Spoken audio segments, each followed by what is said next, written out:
오늘 말씀은 사도행전 4장 말씀입니다. 오늘 말씀을 복음의 증인이라는 제목으로 함께 말씀을 나누고자 합니다.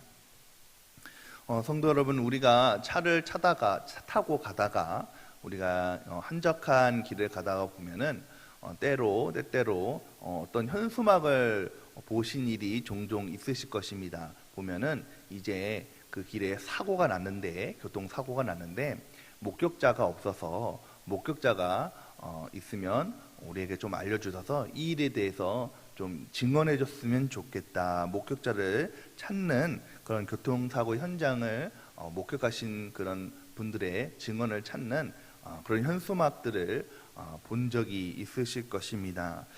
여러분, 만약에 그 현장을 본 목격자가 나타나서 그 일에 대해서 상세히 이야기를 해주고 이 일이 어떻게 되었다, 이 사고가 이렇게 저렇게 돼서 났다라고 이야기를 해준다면은 그 사고 당한 사람이 얼마나 그 일을 쉽게 잘 풀어나갈 수가 있겠습니까?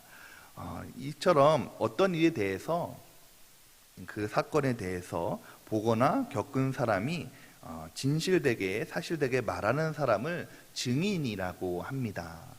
얼마 전에 우리 영아부에서 여름 성경학교가 있었죠. 그리고 이제 유치부에서 또 유초등부에서 여름 성경학교를 진행 중에 있습니다. 세 부서 다 같은 주제를 가지고 얘기하는데 예수님이 우리의 소망이에요 라는 주제를 가지고 이야기를 합니다. 그런데 그 주제를 가지고 이제 큰 주제를 가지고 소주제로 이제 한 주 한 주 말씀을 전하는데 네 번째에 마지막으로 전하는 그 주제 말씀이 뭐냐면 증인의 삶을 살아요라는 제목입니다. 말씀에 보면은 이제 아이들에게 이 증인에 대해서 얘기를 해줘야 되니까 어떤 것을 예로 들냐면 이제 꽃밭을 얘기 들었어요. 여러분, 꽃밭을 보면 여러 가지 꽃들이 많이 있잖아요. 뭐 노란 꽃도 있고, 뭐 빨간 꽃도 있고, 분홍색 꽃도 있는데 이 분홍색 꽃이 어떤 꽃은 분홍색이야, 또 어떤 꽃은 노란색이야. 그리고 그 꽃밭에는 나비가 날아다니는데 어떤 나비가 있어. 이것을 누가 보았다는 것입니다. 그리고 그걸 보았던 내용을 그대로 다른 친구들에게 내가 본 꽃이 어떤 꽃인지, 내가 본 그 나비가 어떤 나비인지 이야기를 해주는 사람이 증인이다라고 이야기를 했거든요. 여러분, 그렇습니다. 있는 그대로의 사실, 있는 그대로의 것을 그대로 주위 사람에게 전하는 것을 증인이라고 하죠. 오늘 말씀은 이 증인에 관하여서 우리에게 말씀하고 있습니다. 사도행전 1장 8절에 보면은 예수님께서 친히 믿는 우리에게 마지막으로 이 땅에 승천하시면서 증인이 너희는 되라라는 것을 당부하십니다. 사도행전 1장 8절에 우리가 너무나도 잘 알고 있는 말씀이죠. 오직 성령이 너희에게 임하시면 너희가 권능을 받고 예루살렘과 온 유대와 사마리아와 땅끝까지 이르러 내 증인이 되리라 라고 말씀하셨습니다. 예수님께서는 제자들에게 이제 당부할 것은 나는 이제 이 땅에 떠나서 승천하게 되지만 너는 이 땅에 남아서 증인이 되어라, 복음의 증인이 되어라 라고 말씀하셨다는 것이죠. 사랑하는 성도 여러분, 오늘 말씀은 이 복음의 증인이 되라는 말씀에 순종하는 이 베드로와 요한의 모습을 통해서 몇 가지 깨달음을 함께 나누고자 합니다. 첫 번째는 이 복음의 증인에는 핍박이 따른다라는 것입니다. 우리 1절부터 3절 말씀을 함께 읽겠습니다. 사도들이 백성에게 말할 때에 제사장들과 성자 맡은 자와 사두개인들이 이르러 예수 안에 죽은 자의 부활이 있다고 백성을 가르치고 전함을 싫어하며 그들을 잡음에 날이 저물었으므로 그 이튿날까지 가두었으나. 어제 3장 말씀을 살펴보았듯이 이제 베드로와 요한이 성전 미문에 앉은 그 앉은뱅이를, 구걸하다 앉은뱅이를 일으키는 놀라운 기적을 행합니다. 평생 동안 그 앉아있던 안정뱅이를 일으키니까 많은 사람들이 놀랄 수밖에 없었죠. 오늘 우리가 읽었던 그 말씀 맨 마지막에 22절을 보면은 나이가 병 나은 사람이 40여 세 되었다라고 기록되어 있습니다. 이 성전 미문에 앉은 사람은 날 때부터 안증뱅이였거든요. 그러니까 40년 동안 안증뱅이였습니다. 근데 그런 사람을 일으키게 되니까 얼마나 사람들이 놀라고 얼마나 사람들이 기이하게 여겼겠습니까? 그래서 많은 사람들이 모였다는 것이죠. 근데 그 많은 사람들 앞에서 이제 베드로가 그들에게 복음을 증거합니다. 부활하신 예수님을 전하면서 회개하고 제사함 받으라 라고 부활하신 예수님을 증거하며 복음을 전할 때에 오늘 우리 읽었던 말씀처럼 당연히 유대교의 지도자들의 주목을 받게 되고 그들이 이 말씀을 싫어하게 되었습니다. 왜 그렇습니까? 이들은 바로 예수님을 죽인 사람들이었기 때문입니다. 예수님을 십자가에 못 박혔던 사람이기 때문이죠. 그렇기 때문에 바로 이 예수님, 부활하신 예수님을 전하는 것에 대해서 민감하게 생각할 수밖에 없었고 여기 대해서 이것을 막을 필요성이 있었다는 것입니다. 그래서 이 제자들, 이제 베드로와 요한을 잡아다가 감옥에 가두게 되었습니다. 여러분, 그런데 이것은 사실 이전에 제자들이 가장 두려워했던 일이죠. 예수님께서 십자가에 못 박히고 나셔서 제자들이 무엇을 두려워했습니까? 야, 나도 예수님께서도 저렇게 못 박히셨는데 나도 예수님을 따르는 우리도 저들이 나를 잡아다가 나를 감옥에 가두고 나를 핍박하고 나를 어렵게 만드는 것이 아닐까라고 그런 두려움이 이들에게 있었다는 것입니다. 근데 그 두려움이 실제로 일어나게 되었다는 거예요. 감옥에 갇히게 되었다는 것입니다. 이들이 예수님을 증거하다가 감옥에 갇혔다는 것이죠. 여러분, 우리가 때때로 우리 주변에 이렇게 보면은 신앙생활을 하는데 핍박을 받는 분들이 왕왕 계셔요. 특별히 이제 가정에서 그런 일들이 많이 일어나거든요. 보통은 이제 아내분들이 교회를 신앙생활을 하십니다. 교회를 먼저 나가고 예수를 믿고 이제 나가는데 이제 교회에 다니지 않으신 예수를 영접하지 않는 남편이 이 아내를 막 핍박하는 경우가 얼마나 많이 있습니까? 특별히 보니까 우리 한국교회에 전도왕으로 유명하신 분들이 있어요. 진돗개 전도왕, 한 영혼을 작정하고 하면 놓지 않는다라는 그 진돗개 전도법으로 유명한 박병성 장로님이라고 계시는데, 이 장로님은 그 아내를 그렇게 핍박했대요. 예수 믿는 그 아내를 그렇게 핍박하고 때리고 때로는 가두기도 하고 그렇게 핍박했는데, 그럼에도 불구하고 이 아내의 헌신적인 신앙으로 기도 때문에 이분이 변하여서 전도왕까지 이르는 그런 놀라운 일이 이렇게 되었고, 또 고구마 전도왕이라고 유명한 김기동 목사님이라고 계십니다. 이 목사님도 이전에는 그 아내가 정말 신앙생활을 열심히 잘했는데 이분은 그렇게 신앙생활 불교 신자였대요. 아주 열렬한 불교 신자였대요. 그러니까 교회 다니는 이 아내가 참 미웠겠죠. 많은 핍박을 하고 많은 창피를 주기도 하고, 어떤 에피소드가 있는데 이제 아내를 따라서 일부러 교회를 나갔답니다. 그래서 일부러 교회를 나갔는데 이제 그날따라 목사님께서 헌금 설교를 하셨대요. 그래서 헌금 설교가 마음에 들지 않아서 이제 밖으로 나가는데 그냥 뒤에 앉았다가 이렇게 쓱 나가면 되는데 일부러 아내한테 창피를 주려고 저기 앞에서부터 나와가지고 이게 강대상 쪽으로 이렇게 앞으로 이렇게 목사님이 설교하시는데 이렇게 나갔대요. 그러니까 아내분이 얼마나 창피하셨겠어요. 일부러 그렇게 했다는 거죠. 그만큼 핍박하고 그만큼 어렵게 했는데도 불구하고 이 아내분의 헌신적인 사랑 때문에 이분이 변화되어서 예수님을 믿게 되고 이제 고구마 전도왕으로 유명한 분까지 되었습니다. 어쨌든 사랑하는 성도 여러분, 우리가 복음을 증거하는 데 있어서 항상 복음에는 좋은 일만 듣는 사람마다 변화되고 변심하고 회개하고 돌아오는 일이 있을 뿐만 아니라 때로는 오히려 그 일보다는 복음을 전하는 우리에게 많은 핍박과 많은 어려움이 더욱더 많이 있다는 것입니다. 그럼에도 불구하고 우리가 복음을 증거하는 일에는 우리가 소망이 있는 것은 우리 다음 말씀들을 보면 우리가 잘 알 수가 있습니다. 우리 4절 말씀을 함께 읽겠습니다. 4절 말씀입니다. 말씀을 들은 사람 중에 믿는 자가 많으니 사람의 수가 약 5천이나 되었더라. 복음의 증인에는 핍박이 따르는데요.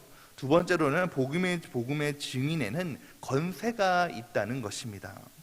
베드로와 요한이 감옥에 갇히게 되는 그 핍박에서도 놀라운 일이 일어나게 됩니다.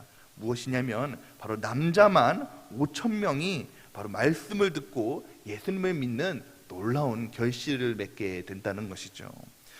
성경학자들이 추정할 때에 이 유대인의 계산을 하는 셈법상 장성한 남자만 계수하기 때문에 장성한 남자만 5,000명이므로 여자들과 아이들까지 합치면 10,000명이 넘을 것이다 라고 추정하고 있습니다.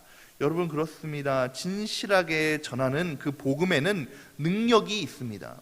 그리고 복음에는 권세가 있습니다. 복음에는 듣는 이의 삶을 바꾸는 힘이 있는 줄 믿으시기 바랍니다. 여러분, 앞서 말씀드린 그 진돗개 전도왕 박병성 장로님, 또 고구마 전도왕 김기동 장로님이 이처럼 인생이 변하게 되는, 앞에 김기봉 장로님이 계셔가지고 제가 김기봉 장로 목사님이라 그랬는데, 김기동 목사님이 삶이 변하게 되는 그 놀라운 이유에는 바로 복음에는 권세가 있고 능력이 있기 때문인 줄 믿으시기 바랍니다. 우리의 입술을 통해서, 우리의 말을 통해서 한 영혼이 변화되고 작정되어지는 놀라운 은혜가 바로 복음에 있다는 것이죠. 여러분, 우리가 지금 매일 우리가 수요일, 금요일, 또 주일 저녁, 주일 오후마다 다니엘 기도회를 우리 진행하고 있습니다. 많은 분들이 다니엘 기도를 통해서 은혜를 받죠. 그 다니엘 기도회에 나오셔서 선포되는 그 말씀을 통해서 우리가 은혜를 받는 이유는 무엇입니까?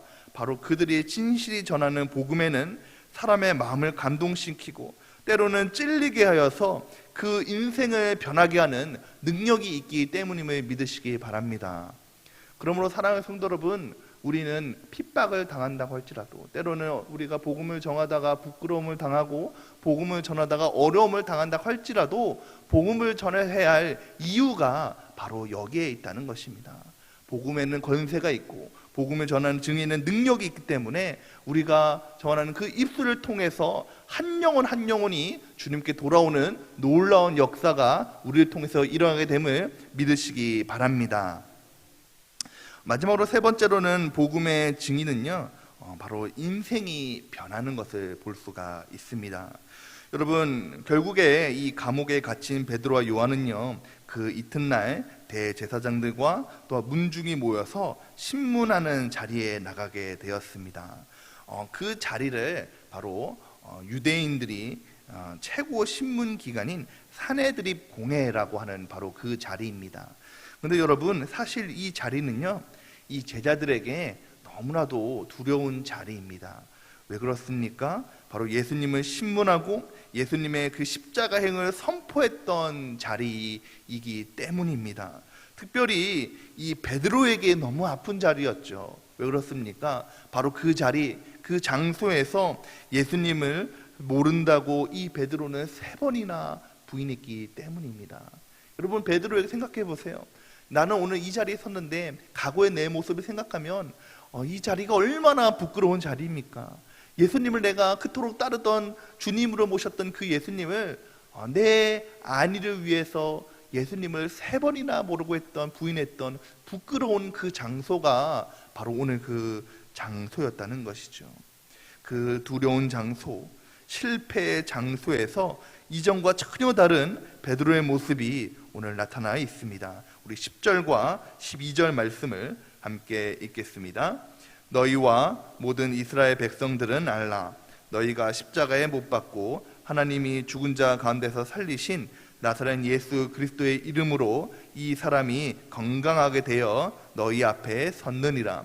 이 예수는 너희 건축자들의 버린 돌로서 진 모퉁이의 머릿돌이 되었느니라. 단을 이로써는 구원을 받을 수 없나니 천하 사람 중에 구원을 받을 만한 다른 이름을 우리에게 주신 일이 없음이라 하였더라. 아멘. 여러분, 근데 이 말은요, 상당히 그들에게 위험한 말입니다. 특별히 6절 말씀에 보면 대제사장 안나스와 가야바가 그 자리에 있거든요. 바로 이 두 명이 예수님의 십자가에 못 박힌 가장 큰 장본인이죠. 바로 그들이 있는 자리에서 뭐라고 얘기합니까? 예수님은 건축자의 버린 돌이고 집 모퉁이의 머릿돌이 되고 다른 이로서는 구원을 받을 수 없다. 오직 우리에게 주신 그 구원의 이름은 예수님뿐이다 라고 담대하고 얘기합니다. 여러분, 12절 말씀에 다른 것으로는 구원을 받을 수 없다는 것은 이 율법학자들에게 얼마나 불온한 말입니까? 이 율법학자들은 율법으로 구원을 받거든요. 율법으로 해야 구원을 받지 예수님을 통해서 구원받는다는 것은 신성모독이고 이들에게 죄를 씌울 수 있는 그런 위험한 말이라는 것이죠. 그런데 여러분, 이전의 베드로가 아니라는 것입니다. 이전에는 두렵고, 이전에는 실패하고, 이전에는 나가 죽을까 내 안위를 생각했던 그런 베드로라면, 오늘의 모습의 베드로는 바로 예수님을 죽인 그들 앞에서 담대하게 복음을 증거하는 바로 복음의 증인으로서의 자리에 섰던 사람으로 변화하게 되었다는 것이죠.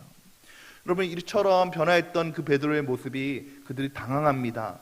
이 사람이 오늘 13절의 말씀에 보면 이들이 학문 없는 사람 범인으로 알았는데 그렇게 똑똑하지 못한 사람인 줄 알았더니 이들이 이렇게 담대하게 복음을 증거하는 이유는 무엇이냐라고 생각하면서 비난할 것이 못 찾았다는 것이죠. 그러므로 이제 찾지 못하니까 그럼에도 불구하고 우리가 이를 위협하여서 예수의 이름으로 증거하지 말게 하자라고 얘기를 합니다.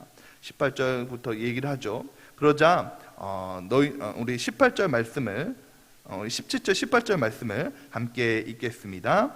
이것이 민간에 더 퍼지지 못하게 그들을 위협하여 이후에는 이 이름으로 아무에게도 말하지 말게 하자고 그들을 불러 경고하여 도무지 예수의 이름으로 말하지도 말고 가르치지도 말라 하니, 이들이 할 수 있는 것은 위협밖에 없거든요. 그래서 너희는 이제 더 이상 예수의 이름으로 증거하지 마라. 만약에 증거하면 이제 어떻게 될지 몰라. 이런 식으로 이제 증거를 위협했다는 것입니다. 그럴 때 예전에 베드로와 요한이었던 것은 두려워하고 이를 위해서 근심하고 떨렸을 텐데 이제 그렇지 않다는 것이죠. 우리 마지막으로 19절 20절 말씀을 함께 읽겠습니다. 베드로와 요한이 대답하여 이르되 하나님 앞에서 너희의 말을 듣는 것이 하나님의 말씀을 듣는 것보다 옳은가 판단하라. 우리는 보고 들은 것을 말하지 아니할 수 없다 하니. 아멘. 사랑하는 성도 여러분, 이 고백이 저 여러분의 고백이 되시기를 예수님의 이름으로 축원드립니다. 이전에 실패하고 두렵고 상황을 보고 환경을 바라보면 두려워할 수밖에 없던 그 베드로와 요한이 이제 변화되어서 그들을 위협하며 이전에 그들을 두렵게 했던 그 사람들 앞에서 이제는 우리가 보고 들은 것을 말하지 아니할 수 없다며 담대하게 복음을 증거하는 복음의 증인으로 세워지는 인생이 되었다는 것입니다. 그렇습니다. 사랑하는 성도 여러분, 우리도 이처럼 복음의 증인이 되어서 살아가기를 축원드립니다. 세상의 권세 속에서 복음의 증인으로 살아가는 것은 때로는 너무 어렵고 힘듭니다. 때로는 우리에게 핍박도 있습니다. 때로는 우리에게 부끄러움을 주기도 합니다. 그럼에도 불구하고 복음의 증인으로 살아가는 사람에게는 하나님께서 권세와 능력을 주시고 또한 실패하고 낙담하고 좌절한 인생에서 담대하고 평안과 기쁨의 인생으로 변화시켜 주심을 믿으시기 바랍니다. 특별히 우리가 새생명 축제를 앞두고 있습니다. 많은 사람들이 코로나 때문에 어떻게 전도할 수가 있겠어? 코로나 때문에 사람들이 교회하기를 꺼려하고 있는데 어떻게 우리가 복음을 증거할 수가 있겠어? 상황이 이런데, 환경이 이런데 라고 이야기를 합니다. 그러나 여러분, 언제 우리가 전도를 편하게 수월하게 할 때가 있었습니까? 그렇지 않다는 것이죠. 여러분, 초대교회 때부터 전도는 항상 어려웠습니다. 상황을 보면 항상 힘들었습니다. 상황을 보면 전도할 수 있는 상황이 항상 어렵고 힘들었습니다. 그럼에도 불구하고 우리는 전도해야 되고 복음을 증거해야 된다는 것입니다. 나를 구원하시고 하나님의 자녀됨을 확증하신 그 복음의 증인이 바로 오늘 우리이기 때문입니다. 보고 들은 복음을 전하지 아니할 수 없다는 이 복음의 증인이 된 인생을 살아가는 우리 모두가 되시기를 예수님의 이름으로 축원드립니다. 함께 기도하겠습니다.